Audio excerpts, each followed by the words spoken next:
Dulu saya belum masuk desa, belum jadi kepala desa dan tidak ada angan-angan jadi kepala desa. Dia punya mama pernah curhat dengan saya. Dia bilang, saya anak ini mau kuliah tapi biaya tidak ada. Dia mama sebatang karang, terus ada jualan di SD Moipali sini. Saya bilang, mama kasih masuk sekolah saja, mudah-mudahan ada jalan. Ketika saya jadi desa, saya tabrak aturan. Jadi di situ kita alokasi, sebenarnya kita di desa itu tidak boleh untuk alokasi ke mahasiswa, tapi saya berikan dia untuk bantuan itu dari dana desa. Itu menyalahi aturan sih, tapi namanya saya anggap bahwa sudahlah, kita tabrak aturan selain untuk kebaikan orang buat apa. Saya tidak takut, dan saya juga kalau pada saat penyampaian begini mungkin saudara orang dari Kementerian Desa dan lain-lain orang kalau panggil saya siap, kalaupun di penjara tidak jadi soal sih. Habis kita buat untuk kebaikan. Iya, untuk kebaikan, bukan kita ambil. Dan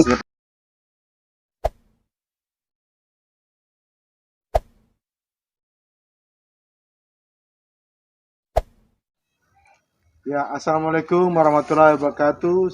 Salam sejahtera buat kita semua, bapak mama, kakak adik, saudara sekalian pemirsa yang berbahagia. Pada hari ini kami komunitas Rumah Bakri hadir di bawah rumah adat dan di Desa Motembang bersama Bapak Desa Pahlawan Hasan, dan kami bersyukur bahwa Tuhan izinkan kami pada hari ini untuk bisa bertemu dengan beliau dan merangkap tujuan untuk berdiskusi santai berkaitan dengan sepak terjang dan juga potensi, hambatan dan juga program pendidikan di Desa Motembang.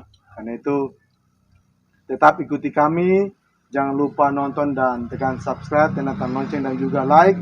Dan dengan Anda mensubscribe atau menonton video kami, mendukung kami untuk membantu anak-anak sekolah yang susah. Ya, selamat sore. Sore Om Budi. Ya, luar biasa pada sore hari ini Tuhan izinkan kami untuk bisa bertemu dengan Bapak Desa, Bapak Pahlawan Hasan, dan kami komunitas Rumah Bakri yang bergerak di bidang pendidikan. Kami adalah guru-guru kontrak. Kami berpikir bagaimana juga berkaitan dengan pendidikan di Alor, dan karena itu hari ini kami secara pemerintah yang terbawah melalui Desa Motembang, kami ingin mengetahui bagaimana apa yang sudah Bapak lakukan berkaitan dengan Desa Motembang selama 3 tahun ini. Tidak banyak lah Om Budi. Ya. Kalau mau omong sih tidak banyak. Kita pada saat menjadi kepala desa di sini Om, itu langsung corona masuk Om Budi. Corona, jadi hampir sebagian besar dana kami itu ada perubahan anggaran rata-rata untuk pencegahan COVID dan lain-lain. Jadi termasuk pada saat jabati awal itu kena sekali sih. Kita di situ kan mesti dianjurkan untuk alokasi anggaran untuk pencegahan COVID. Di tahun 2021 itu malah kita diminta untuk alokasi anggaran BLT. Kami di Desa Motembang itu dana desanya itu 800-an. Jadi 800-an itu diminta untuk alokasi minimal itu 30% dari dana desa. Dan desa kami di 2021 itu 800-an juta. Jadi sekitar 134. Pada saat kami alokasikan untuk triwulan pertama, diminta untuk alokasi lagi 6 bulan berikutnya. 6 bulan berikutnya, jadi bukan kami alokasi 30% saja, tetapi sudah lebih dari itu, malah 60%. Di tahun 2022 kami untuk dana desa sudah diatur oleh kementerian lagi. Kita di desa itu ada 3 kementerian yang urus kita. Jadi ada Kementerian Keuangan, terus ada Kementerian Dalam Negeri, terus Kementerian Desa. Untuk 2021 itu kita sudah buat ada keputusan Presiden tentang alokasi anggaran dana desa. Jadi kami di 2022 itu diminta untuk alokasi BLT itu minimal 40%. Terus ketahanan pangan dan hewani itu 20%. Untuk pencegahan COVID 8%, dan sisa 32% itu untuk kegiatan prioritas lainnya. Jadi memang kami setengah mati. Kami di desa ini dianggap bahwa pemerintah memberikan kami kewenangan, tapi sebenarnya tidak dikasih kewenangan penuh, malah dikasih dengan aturan. Jadi memang ada banyak hal lah. Di teman-teman di Jawa juga kemarin mereka demo seolah-olah bahwa sudahlah tidak usah kasih dana desa saja. Lagi pula kalau kasih dana desa juga nanti ada yang atur. Jadi memang kami setengah mati juga urus. Nah, kita di desa itu ada banyak pendapatan banyak. Kalau kita di kabupaten biasanya itu mereka tahu bahwa di desa itu banyak uang. Tetapi sebenarnya tidak begitu. Sehingga pada saat kita musrembang di kabupaten sudah itu di desa tidak masalah. Padahal tidak. Kita di desa itu kan untuk menyangkut perbaikan kantor desa dan lain itu kita dibiayai oleh dana desa. Bukan itu alokasi dana desa, bukan dana desa. Itu yang repotnya di situ. Kita operasional saja itu kecil sekali. Kecil sekali. Kita habis itu dengan bayar gaji siltap dan lain-lain. Sedangkan dana desa itu diurus untuk lainnya. Makanya kalau orang lihat kenapa di desa-desa itu dia punya kantornya tidak bagus, di lurah lebih bagus, itu karena begitu. Karena kita di desa terbatas. Terus kalau kabupaten juga lihat dengan sebelah mata repot. Luar biasa sebenarnya. Punya keinginan dan punya harapan besar untuk perubahan ada di Desa Motombang. Tapi karena COVID ini menjadi masalah mendunia dan hampir menjadi pergumulan juga Desa Motombang berkaitan masyarakat dan bantuan, termasuk tadi Bapak sampaikan berkaitan dengan infrastruktur untuk pemenahan kantor desa pun hampir tidak bisa diselesaikan. Karena itu ini menjadi tantangan juga, masalah, dan juga menjadi pergumulan. Artinya pemerintah setempat kebetulan juga jangan tutup mata untuk melihat kondisi-kondisi yang ada ini. Dan juga memang dalam setiap perkembangan tanggung jawab Bapak dan juga perkembangan desa, pasti juga setiap desa punya potensi yang menjadi nilai jual bagi daerah luar bagi perkembangan Desa Motombang. Karena itu kami Komunitas Mobaki juga ingin mengetahui potensi-potensi apa yang selama ini 3 tahun Bapak lihat potensi yang ada di desa. Gitu. Ya, kalau mudah-mudahan setelah COVID ini potensi itu bisa dikembangkan. Jadi begini ya Om Budi. Ini kebetulan Om Budi ini teman kecil dulu. Jadi sebenarnya itu banyak orang menilai bahwa sebenarnya pembangunan itu dilihat dari fisik.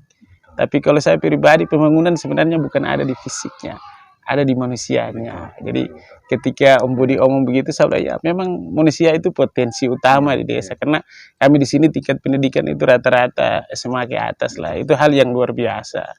Nah, terus ada tempat-tempat yang saya anggap potensial. Kayak di Kali itu tuh sebenarnya bisa jadi satu objek wisata. Saya kadang berpikir, saya bilang kalau kita mandi di Sebanjar 10.000, kenapa kita tidak buat di sini? Terus pergi nanti kita mandi tidak banyak. Nah, cuma ada satu hal yang saya anggap agak tergenjal di sini ya Om Budi. Jadi kami di desa anggap saja perencanaan itu ada di kami. Nah, tetapi perencanaan yang matang itu belum tentu bisa berhasil Om Budi. Nah, karena mesti di backup dengan finansial. Nah, antara perencanaan terus finansial yang cukup tidak akan berhasil juga. Nah, rencananya sudah matang, uangnya sudah cukup. Nah, itu juga saya anggap belum berhasil. Karena ada yang dinamanya pendampingan. Nah, jadi perencanaan matang, uangnya cukup, pendampingan sudah ada, itu juga belum beres Om Budi. Nah, ada satu yang terakhir, pelaku utama, itu yang jadi ini. Jadi jadi perencanaannya matang, uangnya cukup, ada pendampingan yang cukup, terus pelaku utama mau eksekusi atau tidak. Iya, jadi kemarin di 2020 tidak salah, kami sengaja untuk buat landasannya. Jadi kemarin di situ ada satu tempat di Kali situ, saya coba untuk membangun dia punya landasan. Saya bangun untuk MCK-nya duluan, terus sudah kasih dengan listriknya masuk. Kami rencana nanti bisa tempat nongkrong dulu, ada wifi-nya. Untuk satu tempat itu bisa berkelanjutan berarti ada wifi. Nah, terus saya koordinasi dengan Dinas Pertanian, di situ kami ada ambil kopi, untuk kami buat nanti bisa, kalau rindang kan dibawa kopi enak. Nah, cuma sampai sekarang saya ikuti dan di situ tidak beres juga. Makanya paling tidak masyarakat mau antusias untuk program. Karena kalau andai kata jadi, berarti kita buat tempat permandian di situ. Terus kan nanti masyarakat mereka kita kasih ajar bagaimana membuat misalnya bakso atau mie apa, untuk paling tidak orang datang di situ mandi lapar mereka bisa makan. Nah, jadi bukan hanya penentuan itu ada di pemerintah, tetapi antusias masyarakat itu hal yang lebih utama. Nah, rata-rata semua program baik di kabupaten maupun di desa-desa itu rata-rata begitu. Kalau andai kata mereka punya kemauan, pelaku utama mau eksekusi saja, itu berarti enak. Jadi dia punya inti itu kemauan duluan, Om Budi. Jadi memang apa harus diakui bahwa dalam setiap pimpinan di wilayah pemerintahan baik pusat sampai daerah itu dia punya masalah ada di masyarakat sebagai pendukung. Memang secara politik kepala desa punya kekuasaan untuk mengatur keuangan, tapi kalau sebagai objek masyarakat sebagai objek pelaksana untuk program itu lancar, mereka tidak antusias, tidak berikan dukungan, maka akan mengalami kesulitan. Sebesar sebagus apapun program itu akan mengalami kesulitan. Dan kami di guru-guru sama ya, kalau dalam sebuah pendidikan ketika kami masuk mengajar, kalau anak murid tidak dukung ya semua berguna. Jadi karena itu hampir semua masalah itu sama. Karena itu kami juga salah satu menjadi program kami di bidang pendidikan, kami ingin mengetahui juga bagaimana kemarin sempat diskusi juga tentang bagaimana program Bapak di bidang pendidikan untuk desa Motombang. Walaupun dalam COVID ini mungkin ada yang belum terlaksana atau memang sudah, kami Umar Bakti sedikit ingin tahu. Saya rasa miris, Om Budi. Kami di Motombang ini lumayan besar di sini, ya, tetapi pautnya sih begitu. Nah, jadi kemarin terlepas dari Pak, kita cerita dulu ya, Om Budi ya. Mulai saya masuk itu kita alokasi anggaran untuk beasiswa di SD Impres Moipali, untuk bagaimana motivasi anak-anak untuk belajar. Jadi kurang lebih sekitar, tidak banyak sih, 15 jutaan itu kami tiap bulan ada alokasi. Jadi di situ baru-baru tahun berikutnya kita lihat ada salah penggunaan uang. Makanya beasiswa kita kasih dalam bentuk uang, ternyata tidak dipergunakan sebaiknya. Kalau andai kata anak lebih suka belanja jajan daripada ini. Jadi kemarin 2021 kami tidak kasih berupa uang, tapi kami kasih berupa barang. Jadi kemarin kami kasih sekitar 50 rompi di SD Impres Moipali. Nah, tetapi itu juga rompinya juga yang buat juga teman-teman yang di sini yang jahit. Bahan bakunya juga ada penunun di sini. Jadi kami di desa itu prinsipnya itu bagaimana uangnya datang di desa, tapi susah untuk ke kota. Iya. Jadi kemarin gitu, kami manfaatkan di sini penjahit yang ada di sini, terus ada tukang-tukang tenun di sini yang kamu pakai. Di tahun 2022 juga kami ada alokasi hal yang sama. Nah, satu hal yang saya mau sampaikan, mungkin nanti sampai di kementerian kalau memang dorang dengar pembicaraan ini bisa dilanjut. Saya tidak takut tabrak aturan, Om Budi. Nah, karena saya anggap bahwa ketika saya tabrak aturan, tetapi untuk kebaikan orang lain saya siap kalau dipenjarakan begitu juga tidak masalah. Karena begini, di situ kan ada beasiswa untuk murid. Nah, tetapi ada beberapa di sini yang punya kemampuan yang luar biasa. Saya contohnya di sini ada tetangga saya itu Fatur Rahman. Dia dari Man. Anaknya prestasi sekali. Dulu saya belum masuk desa, belum jadi kepala desa dan tidak ada angan-angan jadi kepala desa. Dia punya mama pernah curhat dengan saya. Dia bilang, saya punya anak ini mau kuliah, tapi biaya tidak ada. Dia mama sebatang karang, terus ada jualan di SD Moipali sini. Saya bilang, mama kasih masuk sekolah saja, mudah-mudahan ada jalan. Ketika saya jadi desa, saya tabrak aturan. Jadi di situ kita alokasi, sebenarnya kita di desa itu tidak boleh untuk alokasi ke mahasiswa, tapi saya berikan dia untuk bantuan itu dari dana desa. Itu menyalahi aturan sih, tapi namanya saya anggap bahwa sudahlah, kita tabrak aturan selain untuk kebaikan orang buat apa. Saya tidak takut, dan saya juga kalau pada saat penyampaian begini mungkin saudara dorang dari kementerian desa dan lain-lain dorang kalau panggil saya siap. Kalaupun di penjara tidak jadi soal sih. Habis kita buat untuk kebaikan. Iya, untuk kebaikan, bukan kita ambil. Dan kalau mereka mau datang lihat Untuk tahun 2022 itu kami kan di situ kan 32% untuk kegiatan prioritas lainnya. Pada saat pengurus dari PAUD mereka datang konfirmasi desa Bapak, selama ini kita pakai PAUD ini kesian, kita punya ini kita hanya pakai rumah. Terus Mama Sarah Abola sudah meninggal, terus rumahnya mereka tidak bisa untuk kasih kita pakai lagi. Kita sementara ini ada pakai Bapak Vicky Dakamuli. Mereka datang sampaikan di saya sudah kalau begitu kita bersurat ke kabupaten untuk pergunakan aset pemerintah. Saya ucapkan terima kasih buat pemerintah Kabupaten Alor. Mereka sudah kasih kami untuk pinjam pakai.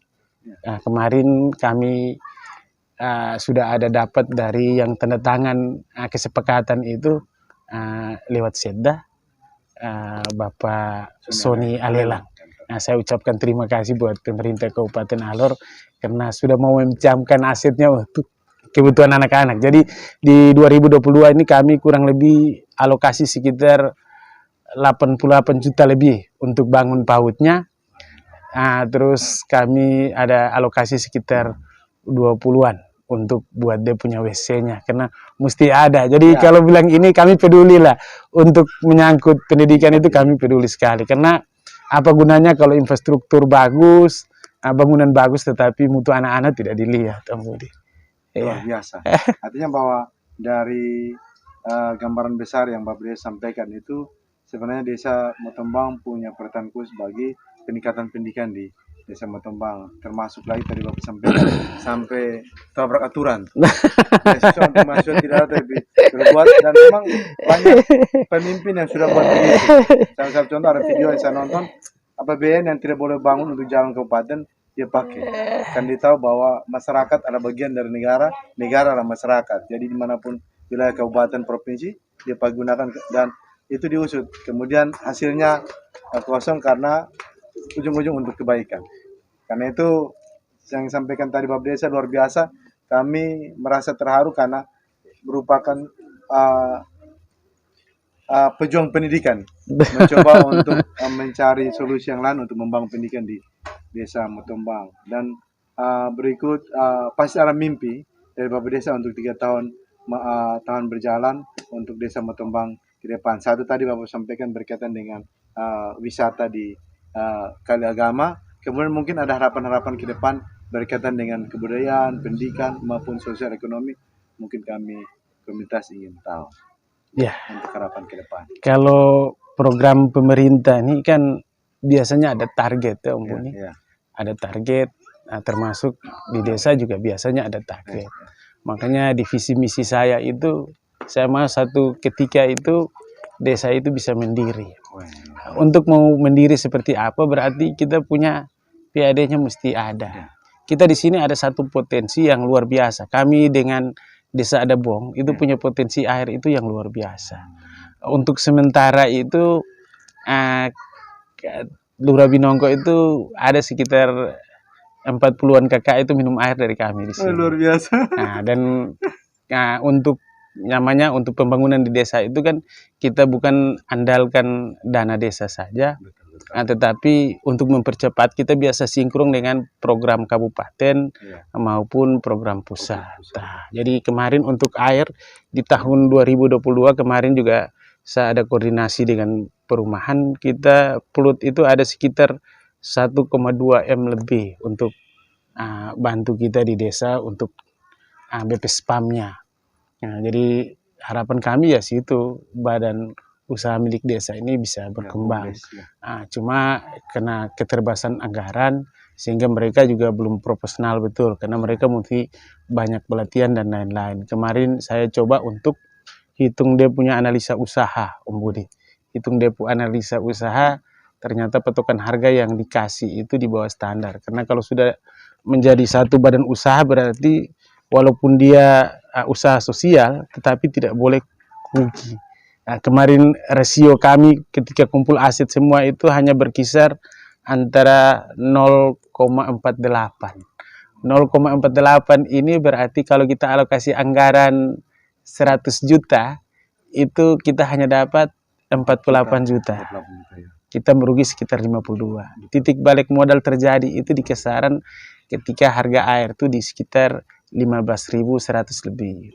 Nah, mudah-mudahan dalam waktu singkat ini nanti kami rapat musyawarah untuk penentuan harga air sedikit, dan mungkin lewat PAD ini yang mungkin kita anggap kita punya hidup di sini, Om Iya, Budi. betul. Karena kalau kita tidak ada PAD susah. Banyak desa yang tidak ada pendapatan desanya.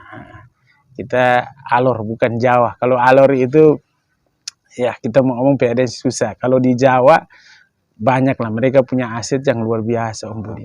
Di sini satu kendala yang kami susah dapat itu kalau di desa-desa, Om Budi, untuk bangun PAUD dapat tanah untuk hibah itu gampang sekali. Ya. Tetapi kami di sini desa, tetapi sudah agak ke kota sedikit. Ya. Jadi untuk dapat hibah untuk menyangkut PAUD, posyandu itu repot sekali. Kita memang ancang-ancang itu mau untuk PAUD dia satu kali dengan posyandu. Nah, karena lokasinya terbatas. Tapi memang susah untuk dapat. Kemarin juga saya ada konfirmasi dengan ada kita punya kakak di sebelah sini untuk kalau bisa karena dulu orang tuanya mungkin mau sempat tiba, kita konfirmasi, tapi dia bilang kalau pakainya di atas 20 tahun saya siap kasih, tetapi kalau hibah memang tidak bisa. Jadi repot lah, Om Budi. Jadi memang itu sudah kita mau untuk satu ini bisa mandiri. Kemarin di sini kita ada alokasi untuk mesin pencaca sampah. Jadi kita di sini di Motongbang, khususnya di kota ya Om, di kota terus khususnya Motongbang, lebih khusus Motongbang, sampah ini kan menjadi problem, Om Budi. Sampah jadi problem, tapi sebenarnya sampah itu kita bisa jadikan sebagai satu potensi. Iya. Karena terkena sirkular. Iya, jadi benda yang tidak berguna jadi berguna. Betul. Jadi kemarin kita alokasi terus untuk bahan organiknya ini tahun itu kita akan buat vokasi masyarakat di RT 5 sini. Kenapa? Jadi mereka di situ, mereka ada kelompok tani di situ. Terus mereka itu termasuk penerima PKH terbanyak di situ. Berarti standar kita tahu bahwa kakak miskin banyak di situ. Nah, jadi ini program pemerintah ini juga untuk memberantas kemiskinan, Om Budi. Jadi kami di desa ambil untuk nanti bagi di masyarakat itu kurang lebih sekitar 5 ton ini kali. Nah, jadi kemarin juga kami ada konfirmasi dengan dinas peternakan untuk dapat ternaknya. Dapat ternak untuk ambil fesesnya sebagai bahan dasar untuk buat pupuk, Om Budi. Luar biasa. Sebenarnya ada upaya usaha untuk mengembangkan potensi masyarakat melalui dari air yang melimpah, kemudian ke pengolahan bahan sampah menjadi sirkular. Sekarang sirkular itu menjadi sangat terkenal. Artinya merubah barang yang tidak terpakai masuk ke Bekasi untuk perkebunan dan pertanian. Apalagi Bapak Desa nih orang latar belakang pertanian. Jadi hal-hal itu bukan tidak juga, sehingga sangat membantu sekali ini masyarakat di Desa Motongbang. Kemudian memang kami latar belakang pendidikan dan rangka membuat YouTube ini juga kami mencari tahu pikiran atau pendapat para pemimpin di Alor termasuk dengan pemerintah desa berkaitan dengan pendidikan di Alor. Jadi pikiran itu menjadi acuan buat kami untuk nanti 2004 sosok mana yang tepat sesuai dengan pikiran-pikiran akan masuk. Karena kami guru ini ada 6.000, baik PNS 2.000, kami kontrak ada 4.000. Kami punya kepentingan untuk pembangunan di Alor melalui pendidikan. Karena itu minta pendapat dari Bapak berkaitan dengan pendidikan di Alor sampai saat ini. Iya, jadi begini Om Budi ya. Saya kalau mau omong, saya biasa kebetulan kakaknya guru. Iya, betul. Kakaknya ibu guru, biasa kita diskusi juga menyangkut pendidikan. Nah, kalau kita mau ini kan yang beres duluan itu gurunya duluan. Guru yang kita buat beres duluan. Nah, tetapi beres itu dalam halnya banyak, disiplinnya dan lain-lain itu perlu. Karena kalau guru sudah disiplin, guru datangnya jam 7 berarti muridnya bisa datang ini. Tapi kalau guru datang jam 8 berarti muridnya pasti lebih lagi. Ya. Jadi kemarin kebetulan kakak saya di ini saya bilang untuk tahun ajaran baru kamu mesti disiplin dulu. Kalau tidak repot. Kemarin kita rapat di SD Impres Moipali. Nah, di situ banyak guru kontrak. Jadi walaupun di situ belum ada kontribusi masyarakat menyangkut pendidikan, saya bilang uang komite itu perlu ada. Nah, karena di situ kita bisa apa ya Om? Lewat uang komite paling tidak bisa bantu untuk guru-guru punya uang sabun dan lain-lain. Kalau tidak repot Om Budi, kita datang mengajar, tapi pulang dari sekolah kita mesti cari sampingan untuk bagaimana kita bisa pakai bedak dan lain-lain, itu repot. Nah, cuma saya miris kemarin pada saat musrembang di tingkat kabupaten Om Budi. Pada saat kami usulan mobiler, saya kebetulan pada saat musrembang di kabupaten saya koordinasi dengan kepala sekolahnya. Ini yang di kabupaten yang saya omong kebetulan Om Budi tadi omong menyangkut kabupaten. Mudah-mudahan nanti dinas pendidikan bisa lihat ini, karena dulu pada saat saya usul mobilernya itu tidak salah 3 paket, 3 ruangan. Sampai ketemu dengan orang yang programnya, dia tidak bisa, kami tidak bisa kasih masuk karena dia punya ininya tidak masuk, tidak cocok. Sedangkan dia bilang pendidikan itu mobiler itu dia 1 paket dengan gedung. Gedung. Saya bilang tidak bisa. Gedung itu antara umur ekonomi antara gedung dengan mobiler itu tidak sama. Terus kalau kita mau paksa bilang nanti gedung rusak dulu baru kita usul mobiler, tidak bisa. Hal-hal gini yang tidak bagus. Jadi mudah-mudahan nanti pimpinan di kabupaten terutama dinas pendidikan melihat hal-hal ini, karena anak-anak mau belajar paling tidak dia duduk nyaman. Kalau dia duduk kursi goyang juga, apa yang mau masuk di dalam Budi. Jadi ya mudah-mudahan pendidikan untuk Alor sini lebih bagus lah Budi, itu harapan kami. Tetapi kalau tidak ditunjang dengan gurunya dan tidak ditunjang dengan lain-lain ke depan. Iya Budi. Luar biasa.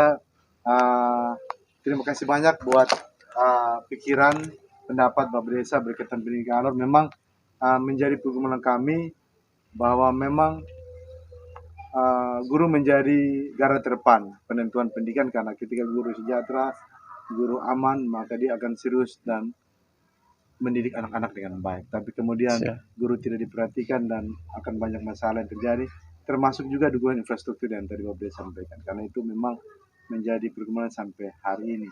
Dan luar biasa pada sore hari ini diskusi yang luar biasa Bapak Desa.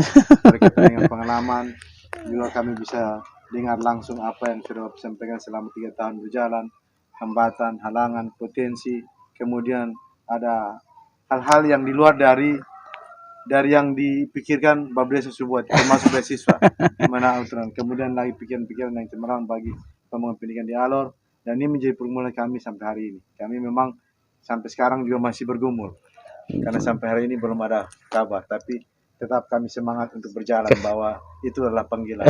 Dan kenapa kami pakai Umar Bakri?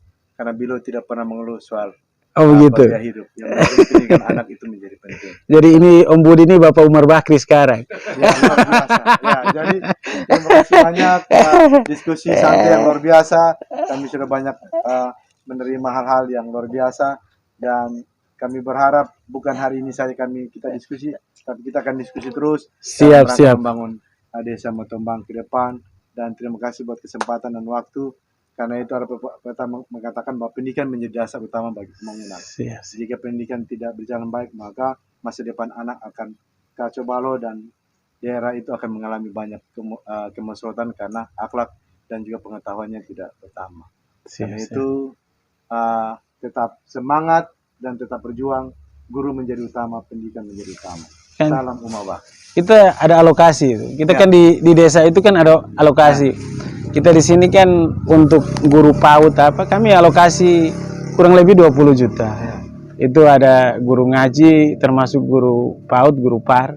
Kami alokasi sekitar 20-an juta, walaupun tidak besar per bulan, tetapi itu perhatian dari pemerintah desa. Wah, luar biasa. Iya, itu luar biasa. Luar biasa. Ternyata sebenarnya ada nilai gurunya.